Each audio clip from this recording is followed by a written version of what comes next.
Welcome to episode 27 of New Indian Woman podcast, airing first in early October 2020. And I'm your host, Krishna. October starts with, yes, we all know it starts with Gandhi Jayanti. It comes as a welcome one-day break before the holiday season starts later in October. But is it just that? Many of us know that also as the start of Joy of Giving Week or Dan Utsav. This takes me back to my school days. We used to call it Labor Week. I used to look forward to this week. First of all, there were no classes. From morning till afternoon, we were assigned areas around the school which we had to clean, wash, paint, scrape, whatever. And the second half used to be a lot of events. It was a nice indirect way of getting us participate in school as a community. Nowadays, this Joy of Giving Week is reduced to a campaign, especially by NGOs. I wish celebration of this nature was not limited to just a social media campaign and pictures and quotes of Gandhi in magazines and newspapers. I wish it translated to something much more. At least in New Indian Woman podcast, let us use this season to know more about the joy of giving through volunteering. By the way, this also happens to be one topic where many listeners reached out to me with requests to cover this topic. So what do I mean when I say volunteering? Volunteering is some kind of giving. We all know that, but it is different from giving money. Volunteering is about you spending time and effort towards something. What is that something? If you do anything that doesn't get you money, does it fall under volunteering? For me, some of these things will not come under volunteering. For example, forwarding messages over WhatsApp in terms of supporting an organization or a friend who does something for a charitable cause. Organizing an event in the apartment or locality where you are. Doing something for your children's school. See, in all these cases, they may ask you to volunteer in the sense that there is nothing mandatory about it. You choose to do it. But that doesn't make it volunteering as per me. Why? These are things you are supposed to do in some sense for better community building immediately around you. Either a direct or an indirect way. You see some benefit or there is a sense of duty associated with this. Is it about doing something where there is no benefit for you? No, I don't think so. You may set out to do something without wanting any benefit. But the areas of choice may be a specific cause or what you like and enjoy. And you may realize the benefits later. There is always benefit. It's a question of whether you recognize it or not. To some extent, it is about you putting efforts and bringing your skill set to something that is not typically expected of you. You approach it with a sense of no expectation. And many times, it is something which involves moving out of your economic class or community.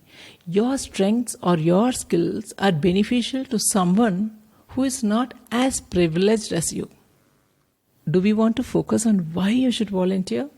Let us do that. Never equate the contributing money to a cause to volunteering. I have often heard people say, why take the trouble? Let us donate some amount to a cause and be done with it. That is charity and nothing more. If distributing money was the best way to make a difference to people's lives, the world would have become a better place already. People need all kinds of support, and no amount of supporting each other is enough. I am not going to get into different ways in which volunteering will impact other people's lives. As adults, we would have all at least heard about it somewhere or the other. The world needs more and more of us to come together, and we should not waste what we could potentially contribute. I'm not talking about an essay question either on how volunteering impacts the lives of people. Give a few case studies types of questions. No. I'm talking about why you should start volunteering. Yes, you. And hence, I will focus on what's in it for you. Because none of us have reached that state in life where we have attained nirvana and we are selfless. Not yet. We may reach there sometime, but just not yet. At a practical level, there are two ways of looking at it. You have time at your disposal. Here, I don't want to get into this stay at home mom or someone having a job, the so called working woman, etc. I think it's about time. We had different terms for these. Isn't everyone staying at home? Isn't everyone working? We don't have these categories for men, though we know there are many men who are not having a job. So maybe we should use the term employed or not employed. Anyway, I'm deviating. That is for another day. Coming back to having time, it may have got nothing to do with whether you are employed or not employed. It may be because of what stage in your life you are in. We are talking about some flexibility in time here. If you feel bored frequently, or if you have these instances where you felt, I wish I could do something, or if you are spending a lot of time on your phone, you can refer to my earlier episodes on how to measure this. Or if there is too much family politics happening around you and you are getting affected, you are most likely to have some time at your disposal. Let us look at the other way of looking at it. You don't have time, but you are getting sucked into so many things, and a change of atmosphere will help. I know of so many women who get fed up of being at home all the time, taking care of young children or elders in the family. They just want to step out for some time or engage in something that really increases their self-worth. I often meet women who are fed up of their job and want to quit, but they say they will continue because they do not know what they will do at home. But then what will they do once they retire? Remember, you will have a lot of time later in life. By the time you touch 40, you may realize that the most active and healthiest part of your life has been sucked away by job and family responsibilities, and you don't have much confidence left in starting anything afresh. Soon you're going to have an empty nest, or your children are going to get very busy, and you're going to have lot of time at your disposal. While right now you may not have time, you may still be wanting some other outlet. Believe me, if you identify what that outlet is and it excites you, you will make time for it, however small the amount of time is. Continuing on why one should volunteer, many of the people whom we interviewed in our podcast, you may recollect they started with something very small. And then one thing led to another, and they started seizing opportunities to make a difference to the lives of others and of themselves. Now, any amount of explanation I give will not match the feeling you experience when you volunteer. I may be politically wrong, but if you are still not convinced, maybe you should consider the different experiences you will get by volunteering. Different people you will meet. And most important point, these people will be from diverse backgrounds. How it opens up your mind to many new ideas. Look around, especially at older women, 60 plus, 70 plus, etc. The happiest ones are the ones who are engaged in so many activities and bubbling with energy to do more. They just manage to pull along their weak body just from their want to do. And most often, these are women who are doing things for others, not just for themselves or for their families. I don't want you to tell yourself that volunteering is about giving back to society, helping the poor. Let me share a small story. I wanted to volunteer when I left my corporate job and did not know where to start. At least I knew there are enough and more fake NGOs around as well. So I drew up a list of people in my circle whom I can contact for suggestions. It was hardly 3 or 4 people in the list. The first person connected me to a lady who is well known in this field of NGOs. She is 80 plus now, and most NGOs with credibility in India have seen her working there, or they have worked with her and then they have founded an NGO, or she is in the trust or the board of many of these NGOs. So I spoke to this lady over phone, and then she asked me to send her a short intro of myself and then to meet her. Let me tell you, writing this intro was very difficult for me. My biodata had a lot of points around my experience in IT, etc. But that was not relevant here. Anyway, I wrote a small mail with just 2 paras, sent to her, and then went to meet her. The conversation with her helped me a lot. I often go back to that conversation to check if I am going in the right direction. Somewhere in the note, I had mentioned about helping others. She gently asked me as to why I think they need my help. Whom am I referring to as they? Whether I am seeing myself on a pedestal coming down to help others. And gently opened my eyes to the fact that the so-called they may actually be helping me. It was a very powerful conversation. And she opened my eyes to the fact that I am just saying I am available for anyone working for social causes to use my skill set. Period. No giving back to society, no helping others, nothing. And then what happened? Come on, wait till the end of this episode. Let us move on to when to start volunteering. Volunteering, the earlier you start, the better it is. But is there an upper age limit? No, there isn't. Should you wait till you have more time on your hands? No, you need not. You could potentially decide how much time you want to devote to this. You don't have clarity on this either. Still no problem. The basic starting point is you wanting to volunteer. Some of you may say, I am already a volunteer at my church, at my children's school for so and so things. Like I said earlier, you could tell yourself these as reasons, excuses, whatever. It is up to you and only you to decide where all you want to engage and whether you consider it as volunteering. Well, let us look at some options. What is the most popular option that people have in their mind when we talk about volunteering? Let me teach some poor kids. My views are different. I feel teaching is a nuanced skill. It is undervalued. Just because you taught your own children doesn't make you a teacher. You need to be skilled. You need to be trained to be a teacher. Then there is another kind of volunteering. I came across this need where one can volunteer to be the writer for blind students. You go appear for exams where the blind student narrates or says what they want to be written and you write it for them. And you go for that only during the times of exams. And blind schools have a lot of demand for people to do this. That reminds me of a blind support center sort of in Bangalore where I once went.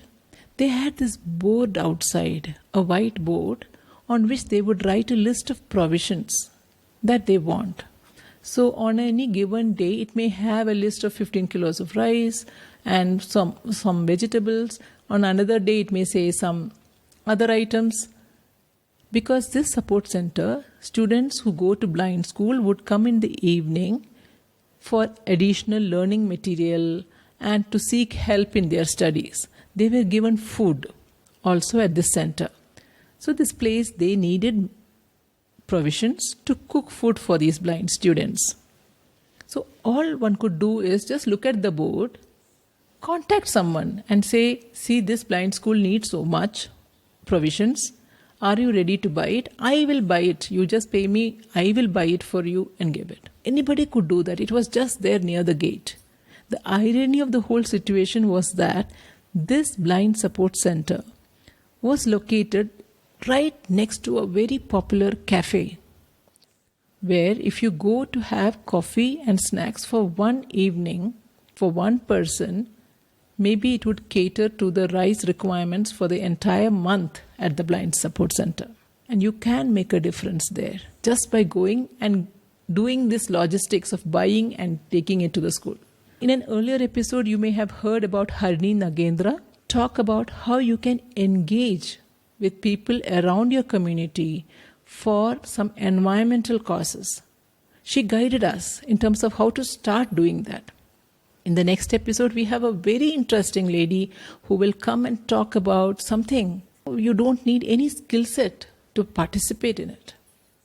Then there would be these events. If you see the newspaper or social media, you will see events near your place, be it lake groups or for some cause. They may be conducting these events where they need people for all kinds of support. People to design posters, people to collect printouts from the printer, people to manage the gate, to be the volunteer for that day of the event. That would be a nice starting point. We had another episode on sustainable menstrual options. Most of these cloth pads and stuff like that are made by self-help groups in rural areas outside the cities and towns, and they need help with increasing awareness.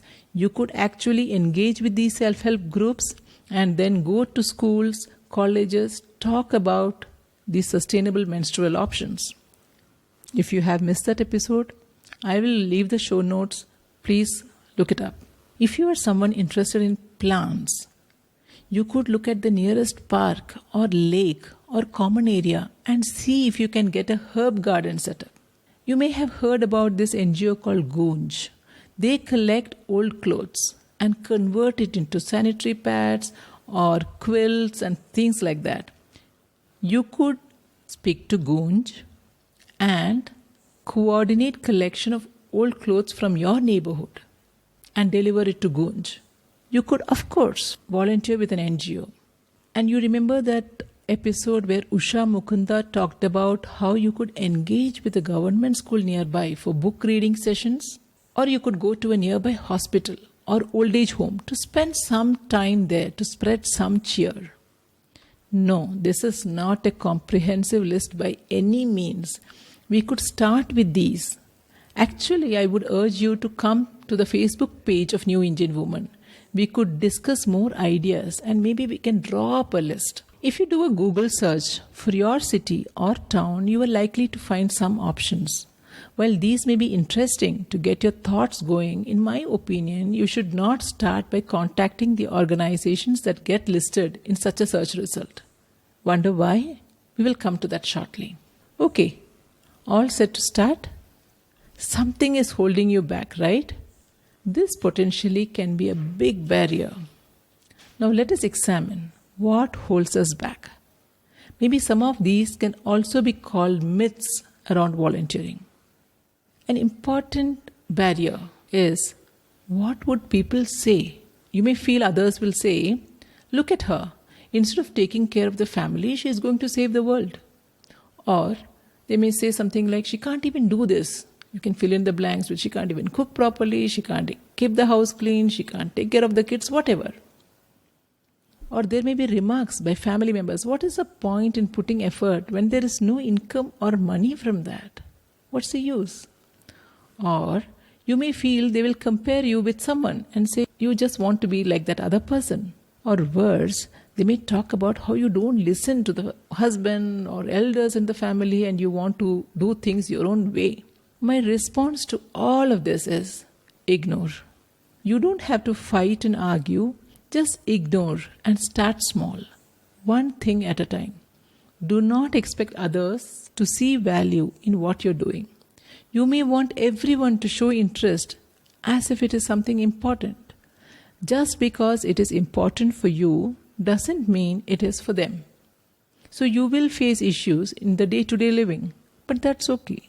People who really love you will realize it sooner than you may think. Or you may feel, what if I do and there are a lot of issues, or I'm not able to prove myself, or I'm not successful? Any place is bound to bring up lots of issues. Ultimately, it is people with emotions who come together and there are bound to be problems. That doesn't mean one should run away from them. And you are not into volunteering to prove anything to anybody. You are engaging in some activities where you feel happy and you are able to contribute. That's it. Or you may have not handled anything outside the house on your own and you feel scared. Quite understandable. Let us examine how to overcome this as well. The biggest barrier most often is not knowing where to start. Let us look at where and how to start. I suggest you first examine what your skills are. We always keep telling ourselves, oh, I'm not good at that, I'm not good at this. But actually, we may not exactly be aware of what we are good at.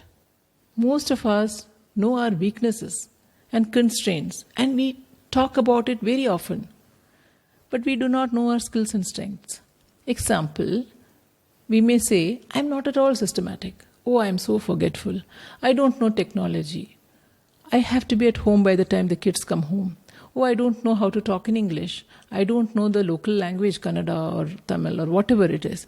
My family wants to be at home on weekends, and so on. Have you heard someone say, you know what, I'm good at technology. I'm very organized. I know so many languages. I haven't till date heard anybody talk about their strengths. So spend some time to figure out what your skills and strengths are. Try to write them down. Just set aside 30 minutes to think about what people have appreciated you for, where you have helped others. For example, you may be the one reminding your friend to pay the school fees for her children. For what kind of situations people come to you for help? Do people open up with you when they are in a crisis? List these down. At the end of 30 minutes, you may have 3 to 4 bullet points. Or the sheet may be blank. No problem. Then reach out to your friend, the one you go for a walk with, or the one you wait at the bus stop with, or even best friends, or even your sister, sister-in-law, whomever, and ask them, what do they think you are good at? You will be surprised.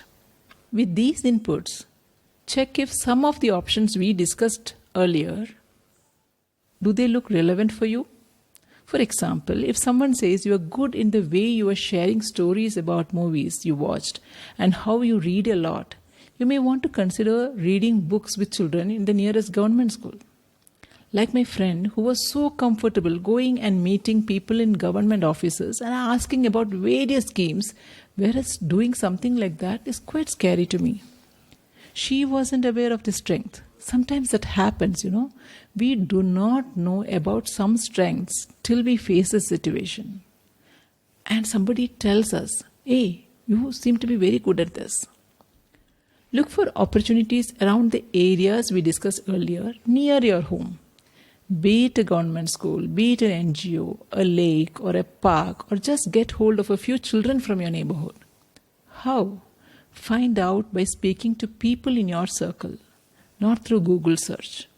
Or even if you do a search, still contact these places through someone you know. How to do this? It's not enough if you keep it in your mind. Speak to a few of your extended circle of friends.